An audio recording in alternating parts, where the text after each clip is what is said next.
Hello again and thanks for joining. So today we've got a Fleischmann tank engine to have a look at and it's number 4094. It's another one of my second-hand purchases. This model is quite old now and it comes in this box, which is fair and not too bad considering it's got a little bit of shelf wear here and there, but overall not too bad at all. So let's get this open and we'll have a look at what we got inside. So the model is here held in this polystyrene tray. It's quite securely held there as well, and this is quite a heavy model too. So let's see if we can get this out without damaging it.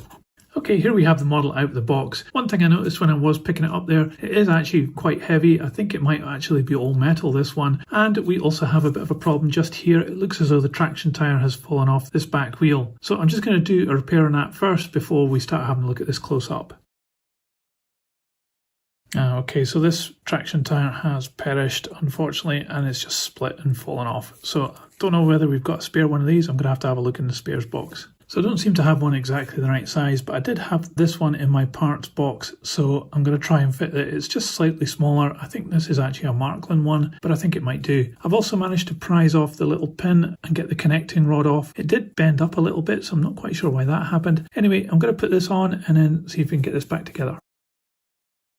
Okay, so this is proving to be quite difficult, so I'm actually going to take the chassis off by undoing the screw here, and hopefully that will just lift the body up and I'll be able to get to this a bit easier.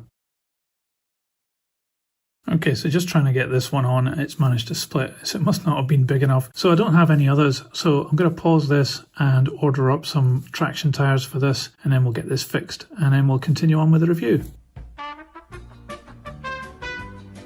So some time has passed since the last part of this video. I ordered up these traction tyres off eBay, and when they arrived I thought they were a little bit small, but it does say to just stretch them across the wheel, and actually it did work. Here you can see the new traction tyre fitted onto this wheel here, which we were having problems with. So all we have to do now is put this part back onto the wheel and hopefully everything should be okay. So we're just going to go ahead and do that. We've got the little tiny stud here.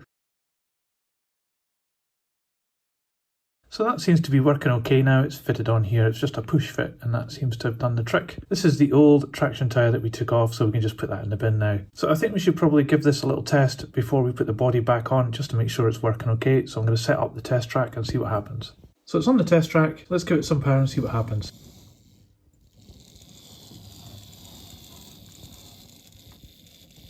Okay, it seems to be working, so I'm just going to put the body back on now.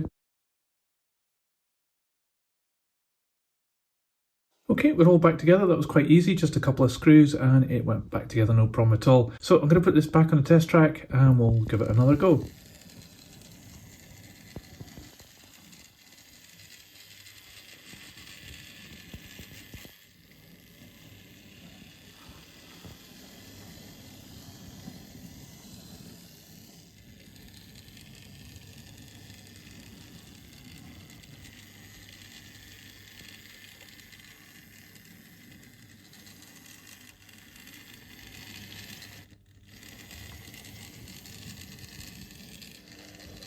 So this is running not too bad at all now. I did notice that it stutters a little bit when it goes over the rail joins. Now that could just be the big flanges on this model, or it could just be the dodgy track that I'm using. But going along, it's very smooth and it's really impressive with all the valve gear moving. It's quite low geared as well, so it can move at a really slow pace, which is probably prototypical for this class of steam locomotive. So it's not a bad runner at all, and the lights work front and back, so that's pretty good. I think we should now see how much this weighs. So this model weighs 356 grams.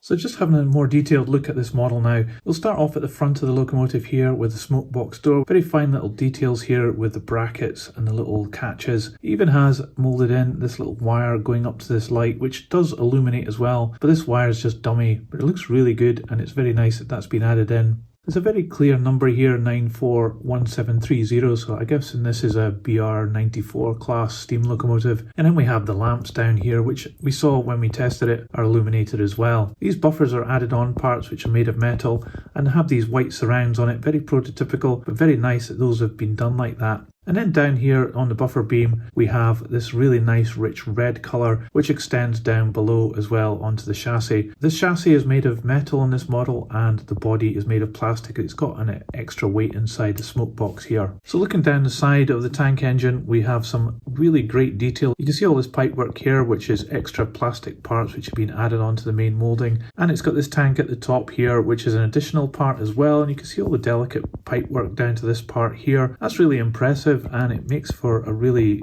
detailed and interesting model. There's some nice rivet detail on the side of the tank here. You got this transfer here, which I think is a shed plate, some writing down here, and then the number of the locomotive on the cab, along with Deutsche Bahn as well. The glazing is almost flush fit, and it also extends to this window here and this window at the top here, which is also flush fit glazing. This one's got a nice little cowl over the top of it. Here at the cab we have some additional rivet detail and other pieces of detail moulded into the main piece of plastic. You can see at the top of the door we have these little parts here. I'm not quite sure what they are in real life, but they're very fine, and it's nice that they've been moulded in there. And you can also see inside this locomotive that there is some detail on the back of the boiler. Now it's very hard to see, but it's really great that that's been included in. And it's even on the back there on the bunker, you can see some rivet detail on the hatch. What is missing though is a footplate crew. You could probably add that in if you took this model apart again. Here at the back of the cab you can see these windows here with the bars going across. That's really quite cool as well. And then as we look at the back of the bunker, there's a lot of nice moulded in details here.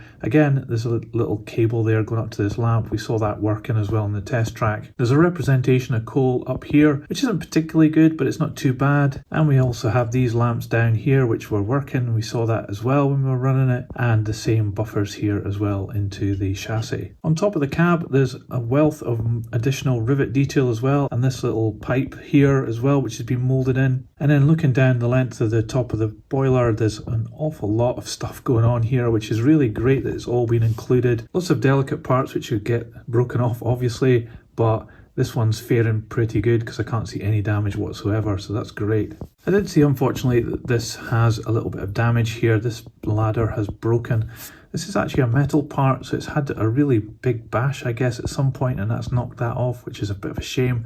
And you can see some damage to the paintwork as well here. It is a second-hand model and it is getting on a bit, but that's a shame that that's happened there. Other than that, I haven't seen any other damage on this model. Around this side, we've got some additional pipework in plastic, which has been added in here along with this extra tank. The pistons are moulded really nicely here with some additional rivet detail on them. And then as we look at the valve gear, we saw that moving when we were testing it, and it really does look really good when it's moving around. This is all very bright though. More modern steam locomotives have this in a dull gunmetal style, but this one has got the red inserts and that's been done very well. The wheels have got really big flanges on them, so you're going to limit what track you can run this on, and you can see that it has brake gear here in line with the wheels. There's even some additional pipework moulded into the metal casting of the chassis, but you can see a little bit of the motor there. I guess that's just a limitation of this model, but you don't see that when it's on the track. And then at the back we've got a couple of tanks here, and again these steps not broken on this side thankfully. And finally a little hatch here with some additional rivet detail. So just looking underneath, there's quite a lot of sideways movement on these wheels and also the valve gear. So that allows this model to navigate some of the tighter corners on some model railways. The coupling at the front is just a typical Fleischmann coupling. It's not easy to replace this because it's not in an M pocket. And at the back it's the same thing, but it goes underneath this tank here. So overall, this Fleischmann BR94 tank locomotive is a really highly detailed model with a lot of extra parts added on, especially around the boiler. And it also has some really good valve gear to enjoy when it's moving along as well. A lot of these locomotives from this era were just black with red underframe. So therefore, if you wanted a steam locomotive like this, there's lots of choice to be had. So should you choose this BR94? I actually think this is a really good model. It's got so much interesting detail added onto it. The valve gear works really well and looks very interesting.